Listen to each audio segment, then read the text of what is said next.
Si tu attends d'être motivé pour agir, tu risques d'attendre un certain moment. On nous a fait croire que la motivation, c'était la clé du succès. Mais si c'était vrai, alors explique-moi pourquoi autant de gens qui débutent abandonnent aussi vite. Aujourd'hui, je vais t'expliquer pourquoi la motivation ne suffit plus et surtout ce qui marche vraiment pour avancer, même quand on n'a pas envie. Comme d'habitude, si le concept de ma chaîne te plaît, n'hésite pas à t'abonner et on est parti pour la vidéo. Il faut savoir que la motivation, c'est une émotion et comme toutes les émotions, ça va et ça revient. Il y a des jours où tu vas te réveiller plein d'énergie, tu auras envie de tout casser, tu auras envie de faire une tonne de choses, tu auras plein d'idées. Et d'autres jours où tu auras envie de rien, tu auras aucune motivation. Et le truc, c'est que tu ne dois pas construire une discipline autour de ta motivation. Enfin, en fait, tu peux pas. Parce que si tu fais ça, tu agiras seulement quand tu seras motivé. Ce qui va se passer, c'est que tu seras irrégulier, tu avanceras par à-coups. Et puis, quand tu avanceras pas, bah, tu vas culpabiliser, ce qui est totalement logique. Il faut savoir que la motivation, ça te donne l'illusion, comme je te l'ai dit plus tôt, que tu peux tout casser, que tu dois tout faire,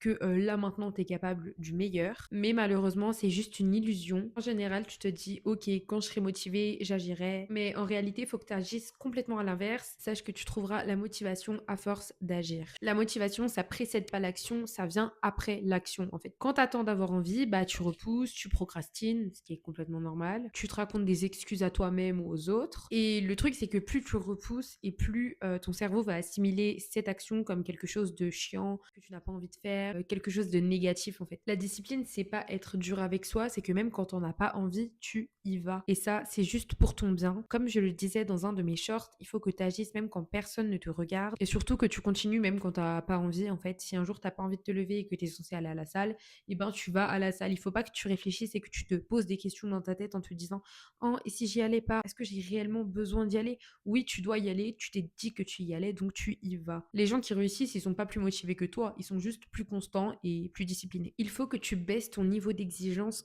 envers toi-même. Je m'explique. Il y a une grosse erreur que pas mal de gens font, c'est qu'ils se disent par exemple, si je vais à la salle et que je suis fatiguée, je vais faire une moins bonne séance, donc j'y vais pas. Ou bien la personne se dit, aujourd'hui je suis un peu fatiguée, j'ai un travail à faire, mais je vais le faire à moitié, ok, bah du coup je le fais pas. Mais ce que tu vas pas avoir l'automatisme de te dire dans ta tête, c'est que tu vas à la salle, même si tu fais une petite séance, l'important c'est d'avoir ta discipline, de ne pas lâcher. Pareil pour ton travail, peut-être que tu as avancé sur simplement la moitié de ton projet, mais au moins tu as avancé sur ton projet. Le fait d'être discipliné, c'est de faire, même si tu fais pas beaucoup, au moins tu fais et tu te tiens à tes paroles. La plupart des gens qui réussissent avancent grâce à des systèmes. Ce que je vous conseille personnellement, c'est d'écrire vos tâches dans un agenda. En fait, il faut les faire et les noter au même titre qu'un rendez-vous important. Par exemple, vous avez rendez-vous chez le dentiste, vous allez chez le dentiste.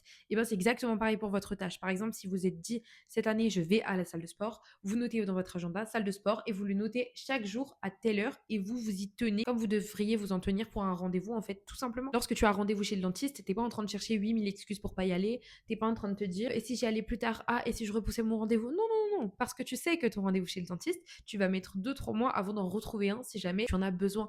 Bah, c'est exactement pareil pour ta discipline. Tu ne te cherches pas d'excuses. Tu dois y aller, tu y vas. Point. Et tu dois te demander intérieurement quel type de personne tu veux être. Parce qu'une personne disciplinée, elle agit même quand elle doute, même quand elle a la flemme. Et une personne ambitieuse, même sans récompense sur le moment, elle sait ce que ses efforts vont donner. Pour vous raconter une petite histoire qui me concerne concernant la discipline, faut savoir qu'à l'époque, je vous parle de ça peut-être en 2019, j'allais à la salle tous les jours. J'étais extrêmement constante. J'ai fini par déménager, donc j'ai arrêté d'aller à la salle. Et lorsque j'ai emménagé à Lille, j'ai voulu reprendre la salle, sauf que je n'y allais que quand j'avais de la motivation. Et au final, j'y allais bah, vraiment pas souvent. J'avais pas énormément de motivation, j'avais la flemme. Faut savoir que j'avais 2 boulots, donc je bossais beaucoup. J'avais juste pas envie d'y aller. Et du coup, ce qui se passait, c'est que je n'avais pas de résultats et je comprenais pas pourquoi j'avais pas de résultats. Mais en fait, j'étais juste pas assez disciplinée. J'allais à la salle, mais j'allais à la salle, des fois j'y allais 3 fois par semaine, des fois j'y allais 4, des fois j'y allais 2. Et au final, c'est pas comme ça que ça fonctionne malheureusement. Quelques années plus tard, donc en 2025, je me suis inscrite à la salle et je ne me suis pas laissé le choix. Je me suis dit, ok, Tiffen, tu vas à la salle et tu ne déroges pas à la règle. Tu vas à la salle tous les jours. Il faut savoir qu'en 2 mois et demi, j'ai vu des résultats de fou. Je crois 2 mois ou 3 mois, 2-3 mois, j'ai commencé à avoir vraiment de bons résultats sur mon corps. J'allais à la salle 5 à 6 fois par semaine. J'étais extrêmement, extrêmement disciplinée et j'ai vu le résultat de mon travail qui s'est affiché d'une manière incroyable et j'étais trop, trop fière. Bon, après, ça, c'était l'année dernière. Il faut savoir qu'entre-temps, j'ai décidé d'arrêter d'aller à la salle cette année parce que j'ai d'autres objectifs et je pense qu'il faut quand même savoir privilégier certaines choses. Pour moi, la salle, c'est pas une obligation cette année. Je le reprendrai sûrement l'année prochaine ou l'année d'après. Mais cette année, malheureusement, je suis trop concentrée sur certains projets qui me prennent beaucoup de temps, donc je ne peux plus y aller. Et je n'ai surtout pas envie de mettre mon temps là-dedans. Pour le moment, je me focus sur d'autres choses. Bref, en conclusion, la motivation, c'est un bonus, mais ça doit pas être ça qui drive vos efforts, ça doit pas être ça qui drive vos manières de faire dans la vie. Ce qui change ta vie, c'est ta capacité de réussir à avancer et de faire les choses même quand tu as la flemme. Commence petit à petit. Si tu veux aller au sport, tu commences peut-être 2 fois par semaine. Petit à petit, tu prendras goût à y aller, tu auras envie d'y aller peut-être 5, 6 fois, soyons fous. Mais il faut que tu sois constant, c'est hyper important. Et fais confiance au processus. C'est pas parce que tu vois pas des résultats aujourd'hui que t'en verras pas dans 2 semaines. Retiens une chose, la motivation suit toujours l'action et pas l'inverse. Cette vidéo est maintenant terminée. J'espère qu'elle aura pu te donner un petit pic de discipline et pas de motivation. Fais ce projet que tu as tant envie de faire. Arrête de le remettre à demain. Même si t'as pas envie de le faire, fais-en au moins un petit peu. Ce sera toujours ça de fait et ce sera toujours un pas en plus, aussi petite soit-elle. Cette vidéo est maintenant terminée. J'espère qu'elle t'aura plu. Si c'est le cas, n'hésite pas à liker. N'hésite pas aussi à t'abonner. Ça me fait toujours plaisir et ça m'aide pour développer la chaîne. Je te fais des gros bisous et je te dis à dimanche prochain. Ciao ciao.